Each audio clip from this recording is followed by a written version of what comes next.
الرحمن الرحیم صحیح ابن خزیمہ جلد نمبر 3 صفحہ نمبر 95۔ حضرت ابو حمید الساعدی رضی اللہ تعالی عنہ کی بیوی نبی اکرم صلی اللہ علیہ وآلہ وسلم کے پاس آئی اور کہنے لگی انی احب الصلاۃ معک،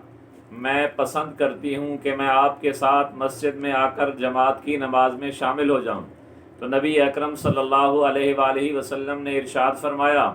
کہ میری مسجد میں تیرے لیے نماز پڑھنے سے بہتر ہے کہ تو اپنے محلے کی مسجد میں پڑھے، اس سے بہتر یہ ہے کہ تو اپنے گھر کی مسجد میں پڑھے، اس سے بہتر یہ ہے کہ تو اپنے گھر کے ایک کمرے کے کونے میں پڑھے۔ تیرے لیے سب سے بہتر نماز وہی ہے جو تو اپنے گھر کے ایک کمرے کے کونے میں پڑھے۔ تو حضرت ابو حمید ساعدی رضی اللہ تعالی عنہ کی بیوی نبی اکرم صلی اللہ علیہ وسلم کے ارشاد سن کر فقانت تصلی فی حتی لقیت،